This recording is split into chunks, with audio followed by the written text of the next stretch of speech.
O filho do presidente Lula foi incluído em um pedido de convocação apresentado na CPI mista do INSS. Tanto o irmão do Lula quanto o filho foram impedidos de serem investigados pela CPI por ação do PT. Ao longo desses meses, o Lulinha foi impedido de ser convocado. O PT, nesse momento, a informação que eu tenho é que está vendendo a democracia por 20 bilhões de moedas. Assim como Judas vendeu, o PT está vendendo a democracia. É claro que proteger a família do presidente faz parte da política, é evidente. Mas chega um momento que não dá. O careca do INSS havia rompido essa sociedade, né, e estava disposto a entregar a forma e o método como essa quadrilha se organizou dentro da instituição, também foi impedido de ser convocado. Um momento como esse agora, evolui do irmão para o filho e você continua proibindo que eles sejam ouvidos, começa a dar a impressão de que você sabe que tem alguma coisa para esconder, né? Quase 60 requerimentos de convocação, de informação, de quebra de sigilo bancário, telemático, também fiscal, né, foram colocados por terra pelo governo. O Lula está no mato sem cachorro. A CPMI quer ouvir o filho do Lula, até porque ele está vinculado com o careca do INSS. O careca que desviou milhões dos aposentados, que assaltou os aposentados aqui do nosso Brasil. O careca pagava 300 mil reais ao Lulinha todo mês. Veja só. O Lulinha está enfiado até o pescoço nessa roubalheira. E a CPMI do INSS quer ouvir os esclarecimentos do filho do presidente. Mas a pergunta que fica é, por que a esquerda está blindando o Lulinha? Será que o Lula também está envolvido, já que o filho está? Aí eu pergunto a você acha que o presidente Lula está envolvido, ou pelo menos sabia dessa roubalheira que o filho dele estava envolvido? Até porque o governo dele, muitos integrantes, a base do governo está comprometida com esse esquema de corrupção aqui no Brasil. Segundo alguns especialistas, essa roubalheira do INSS vai deixar no chinelo o Petrolão e o Mensalão. O que vai ser de Lula nas próximas eleições? O que ele vai dizer para os aposentados? Que ele desmanchou o esquema de corrupção ou que a base do seu governo também faz parte desse esquema de ladruagem aqui no Brasil? Bora assistir esse vídeo sensacional, uma entrevista com o senador Rogério Marinho, onde ele vai esclarecer toda essa roubalheira que está acontecendo no governo do Lula. E veja só, isso pode comprometer a eleição de 2026 e o Lula pode perder feio por causa do escândalo de corrupção. Até porque o Lula é conivente com essa bandalheira, né? Bora assistir esse vídeo agora, mas antes deixa aquele like, curte, comenta, compartilha, inscreva-se no canal e bora assistir esse conteúdo agora. Parece que tem um impacto político também para a oposição o fato do filho do presidente se ver de repente possivelmente envolvido numa investigação. A CPI do INSS tentou convocar ele depois que o Poder 360 mostrou numa reportagem que Edson Claro, um dos personagens que teria sido associado ao careca do INSS, acusou o filho do Lula de receber essa mesada que o senhor destacou aí de 300 mil reais. Não conseguiram convocar o Edson Claro, nem o filho do Lula ali para a CPI do INSS. Politicamente, o que mais pode ser feito nesse caso, senador? Olha, há praticamente um roteiro onde o DNA da blindagem, da tentativa de impedir que avance a investigação, fica cada vez mais claro, né? Qual que é esse roteiro? Não Edson Claro, fica mais nítida, né? Então, vocês vejam que ao longo desses meses, o Lulinha foi impedido de ser convocado. Uma empresa de turismo no lugar da Contac, que é a principal central do campo, ligada à CUT, foi impedida de ter o seu sigilo aberto.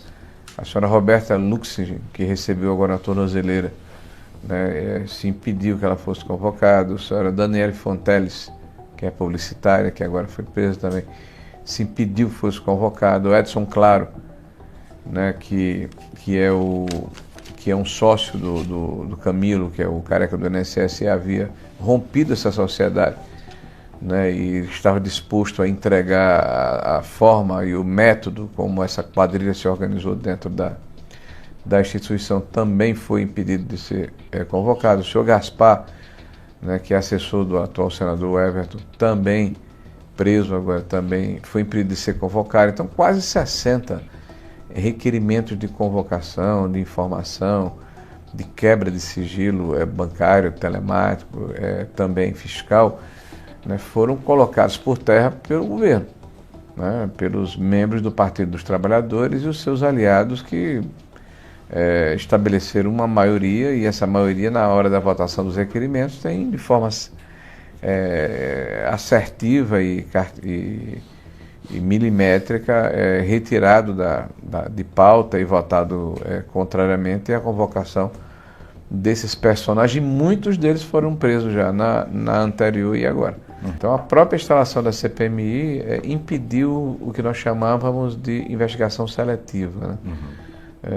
Eu estava assistindo ontem uma palavra do atual presidente Lula, onde ele falava que o seu governo havia determinado que se iniciasse a investigação e que havia demorado 2 anos dentro da Advocacia Geral da União. Por isso que só há pouco tempo se tinha notícia dessa investigação. O presidente Lula ele é muito descuidado com as palavras, né? E quer convencer as pessoas de uma narrativa que não tem nenhuma consistência do ponto de vista de nexo com a realidade, né? Quem investigou foi a Polícia Federal, mas não a Polícia Federal de Lula, do Estado brasileiro, por determinação judicial, em função de denúncias feitas por órgãos de imprensa, no caso o site Metrópolis, que mostraram a necessidade de se abrir investigações a respeito da maneira como esses descontos associativos estavam sendo feitos. E ao final o juiz, naquela oportunidade, de primeira instância, ainda determinou, né, afastamento do presidente do INSS, do procurador do INSS, determinou sequestro de bens, e foi o início de todo esse processo. Na quinta-feira, uma outra operação da Polícia Federal mostrou citações ao filho do presidente Lula como sendo supostamente beneficiário de algum repasse originado no esquema do careca do INSS. Novamente, como essa informação impacta a oposição? Bom, na quinta-feira houve uma decisão já do ministro André Mendonça, que conduz o inquérito que trata do superfaturamento e da fraude que ocorreu no sistema previdenciário brasileiro em função dos descontos associativos. E, nesse caso, há um desdobramento de uma investigação que já dura, me parece, pouco mais de 6 meses, 7 meses, 8 meses. E nessa investigação, já foi constatado, eu diria que é uma ação extremamente complexa, né?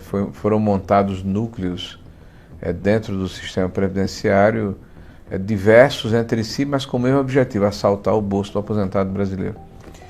E um desses núcleos que foi atingido agora por essa operação do Supremo Tribunal Federal, segundo o que foi publicizado, é um núcleo que teria, em algum momento, pela declaração de um dos investigados, pago uma mesada para o filho do atual presidente Lula, o senhor Lulinha, em torno de R$300 mil por mês. Os autos do processo estão aí, né? As acusações são graves. Vamos aguardar o desdobramento desse processo, porque não se trata apenas deste fato, que por si só é grave, mas de uma série de outros fatos que vêm se somando ao longo do tempo, que mostram que, historicamente, funcionários de carreira dentro do INSS, né, buscaram se associar para em conjunto com empreendedores, entre aspas, né, empresários de fora do sistema, pudessem, de forma ardilosa, eu diria até covarde, né, enganar pessoas que têm até uma fragilidade do ponto de vista de percepção maior do que o conjunto da população brasileira. São pessoas idosas, muitas que moram no campo, são trabalhadores rurais, alguns semi-analfabetos ou até analfabetos que, ao longo da sua vida, após a concessão do processo de aposentadoria ou de pensão, né, nunca tiveram acesso aos seus respectivos contra-cheques, recebem esse recurso através de um cartão, e vão ao banco, recebem a quantia e não tem ideia de quanto deveriam ter, já que não tem acesso ao seu alerite, né? Se não tivesse havido CPMI, primeiro, nós não teríamos o fim da seletividade da investigação. Foi a CPMI, principalmente a eleição, de um presidente e de um relator independentes, que não tinham afinidade com o governo, numa disputa acirrada, que fez com que, ato contínuo, não sei se em função disso, mas acredito que sim, não posso afirmar, a AGU, que havia aberto procedimento de investigação contra 9 a 10 das mais de 40 entidades e, coincidentemente, deixado de lado desse procedimento investigatório o Sidinap do irmão do Lula, a CONTAG, que é a maior central do interior e o maior recepcionador desses recursos, mas é ligado à CUT de fora. Então, de repente, foi ampliada essa investigação. Depois, aconteceram as primeiras prisões, que foram solicitações da CPMI, do próprio Antunes, do Camisotti, né, de contadores. Depois, a CPMI novamente pede a prisão, pede a imposição de cautelares contra uma série de pessoas que foram contempladas nessa atual fase da operação sem desconto. Então, a CPMI foi um processo catalisador, impediu que houvesse blindagem, impediu que se varresse para debaixo do tapete os maus feitos que estão aparecendo e, principalmente, tem mostrado à sociedade brasileira, em 2 sessões semanais, acho que foram mais de 30 sessões que ocorreram, de que forma funcionam as entranhas do sistema previdenciário, como os esquemas foram formados, como membros do governo, né, em cargos importantes, permitiram que as barreiras que haviam sido levantadas fossem postas por terra para permitir que o assalto fosse perpetrado, né? Então isso está ficando cada vez mais claro e a gente tem tido uma audiência e uma atenção muito grande, principalmente do público que foi impactado por essa fraude, que são os aposentados acima de 60 anos de idade, que são aqueles que majoritariamente nos ouvem, nos escutam e nos acompanham nessas últimas 30 audiências públicas que ocorreram na CPMI. É engraçado a gente assistir à CPMI, porque vemos representantes do governo dizendo: olha, isso começou no governo de Bolsonaro e foi o nosso que investigou. Mentira. O desconto associativo é de 1994. O principal beneficiário sempre foi a CONTAG, que é uma entidade ligada à CUT, né, quase 50% desse recurso. E o governo Bolsonaro inicia o governo combatendo a corrupção através da medida provisória 871, né, que combatia fraude no sistema previdenciário, que sempre existiram. Né? O governo do atual presidente Lula, ele começa sem nenhum compromisso com o combate às fraudes, aos desvios, aos descaminhos que, porventura, tenham ou possam atingir o sistema previdenciário. Então, são 2 formas diferentes de encarar essa situação. De um lado, o governo que se preocupa em combater, e outro que é cúmplice leniente. Então, um assalto criminoso contra pessoas idosas, frágeis, que foi perpetrado durante muitos anos por uma quadrilha incrustada no INSS e com conluio, com a cumplicidade de empresários de fora da instituição. 2 ou 3 meses atrás, a pesquisa, não sei se foi a Quest ou foi a Atlas Intel, mostrou que o segmento acima de 60 anos houve uma diminuição da aprovação do atual presidente naquele momento de quase 6 pontos percentuais,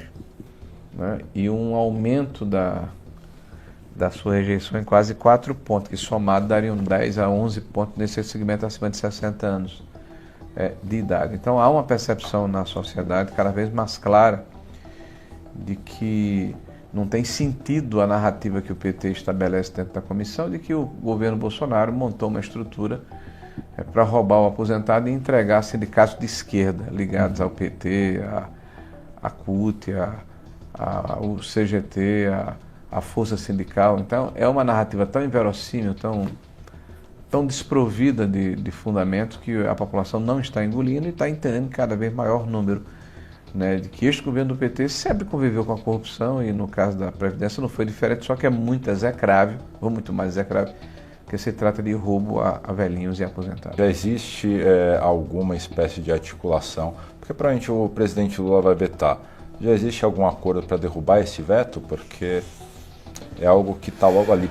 Olha, a votação na Câmara e no Senado mostrou que a grande maioria dos parlamentares deseja virar essa página, ir adiante. O debate foi interditado durante mais de um ano, né, por notícia de que o Supremo não gostaria que fosse votada a anistia. Então, você ter uma Casa do Povo interditada por um outro poder é muito triste para a democracia.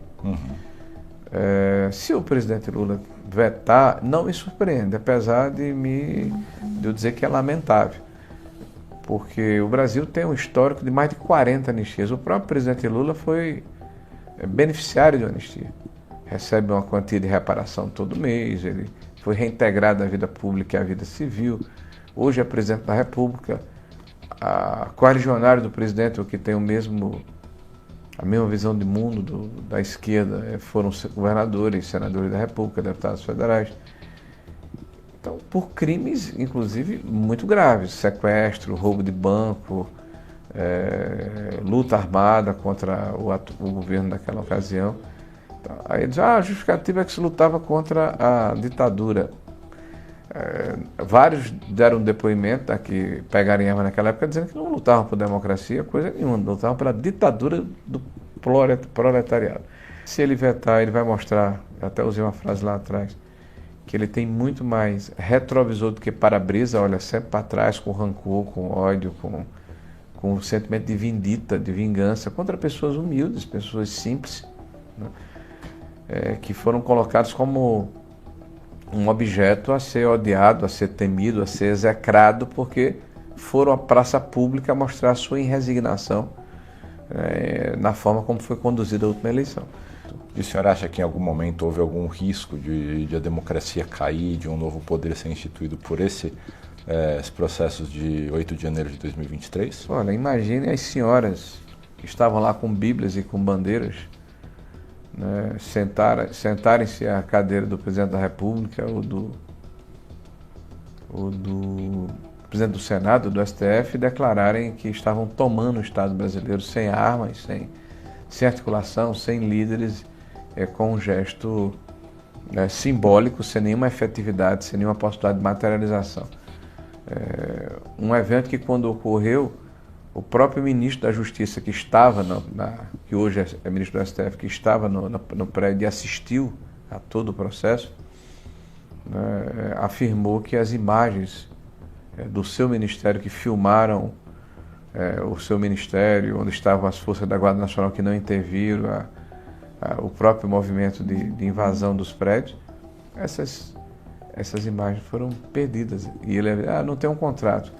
Ele, como investigador e como ministro da Justiça, poderia ter permitido que essas imagens não fossem resgatadas, né?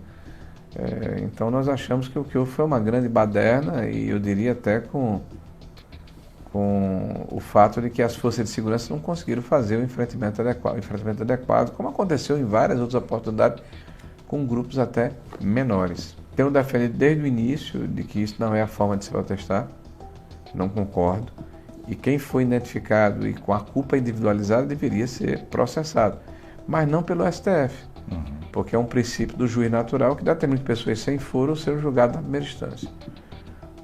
Não sem paridade de armas, porque eles não tiveram sequer a condição de apresentar defesas eficazes, né, dado ao fato de que todas as provas que foram roladas no processo foram entregues às defesas assim quase que na véspera da definição da acusação. E eram, me parece, 7 terabytes de material. Então, uma coisa tão absurda que não dá nem para mensurar aqui. Teremos a possibilidade de ter esse erro corrigido numa etapa subsequente. Então, no Brasil, e no 8 de janeiro, essas pessoas foram julgadas diretas numa Câmara do Supremo Tribunal Federal sem direito de recorrer a ninguém. E penas exageradas, exorbitantes foram colocadas. Na minha opinião, isso foi muito mais uma preparação para justificar uma pena de 27 anos ao maior líder da direita no Brasil, que é o presidente Jair Messias Bolsonaro.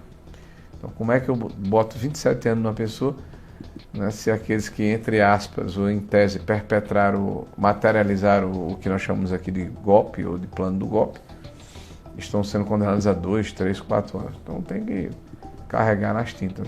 O que Bolsonaro fez é fantástico. Ele conseguiu dar unidade, tirar essas pessoas da zona de conforto, provocou a sociedade e mostrou que é possível governar defendendo valores, visão de país, uma ação eficaz do ponto de vista de responsabilidade fiscal, uma parceria proativa e produtiva com o setor econômico, com o agronegócio do Brasil, com aqueles que querem empreender, edificar, construir.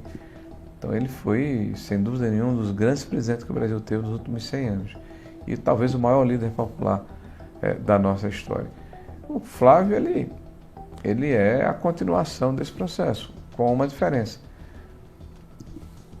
Ele é filho de Bolsonaro, mas ele não é Bolsonaro, então ele não tem a mesma verve, não se comporta da mesma forma. Bolsonaro dizia o que achava que devia dizer, não se preocupava se era politicamente ou não, do ponto de vista politicamente correto ou não. Né? O Bolsonaro é uma pessoa mais comedida, né? É uma pessoa mais moderada, mas ele defende as mesmas causas, as mesmas bandeiras e de uma forma, eu diria, mais amena, né? Ele tem as mesmas convicções que o seu pai tem, que o Bolsonaro tem, que a direita conservadora tem no Brasil. Os dois partidos da direita hoje têm 2 pré-candidaturas, mas estão divididos sim, mas é uma divisão, ou é uma repartição que na verdade vai permitir que haja um segundo turno para que nós nos unamos todos contra o nosso adversário, o nosso inimigo comum, que é o PT, que é o Partido dos Trabalhadores. Né? Outra questão é que a direita tem pluralidade, né? Tem um número grande de agentes públicos que podem ser candidatos a presidente. Você não vê a mesma coisa do outro lado, porque Lula é o mandacaru. Ele, quando cresce, o solo no seu entorno é árido e ele não permite que nenhuma outra planta viceje. Então, ao contrário de Bolsonaro, que fez uma série de lideranças, permitiu que as pessoas trabalhassem, conhecessem essa liderança, trabalhassem o seu protagonismo, o Lula é uma pessoa que mata qualquer possibilidade de surgimento de uma outra liderança. Então, por isso que eles apresentam pela 4ª vez o nome do Lula para presidir o Brasil, e eu tenho dito que ele é mercadoria vencida. Foi alguém que deixou o governo em 2010 com mais de 80% de aprovação. Hoje tem menos de 50%. É alguém que se orgulha de defender pautas que vão na contramão do sentimento da sociedade brasileira. Por exemplo, glamorizar o desencarceramento de criminosos, falar que quem rouba um celular não deveria ser punido com prisão, porque fez isso para tomar uma cervejinha, conforme ele. Né? Os traficantes, no fim e ao cabo, também são vítimas dos usuários, numa inversão completa do papel e dessa situação. E tudo isso está sendo percebido pela sociedade, que vê, puxa, esse presidente é um cara que, além de repaginar os mesmos programas que implementou na sua gestão, e que deram um prejuízo enorme à sociedade. Obras inacabadas, obras paralisadas, obras com planejamento absolutamente comprometido, porque não tinha a titularidade da propriedade. Então esse é o DNA do PT. Então nós precisamos estar muito atentos para combatê-los e não permitir que eles prosperem. Se você quiser aprender a trabalhar aqui na internet e ter esses resultados, clica no link no primeiro comentário fixado aqui na descrição e aprenda uma nova profissão, a produzir conteúdos aqui e ter esses mesmos resultados. Isso aqui é o que eu faço aqui na internet, vivo da internet e você pode viver também. Se tiver interesse, clica no link, primeiro comentário fixado ou aqui na descrição, assista a aula que tem lá gratuita e eu tenho certeza que você pode colher os frutos do seu trabalho, desde que você estude e aplique. Se tiver interesse, quiser saber mais, clica no link, primeiro comentário fixado aqui na descrição. Pessoal, tá aí.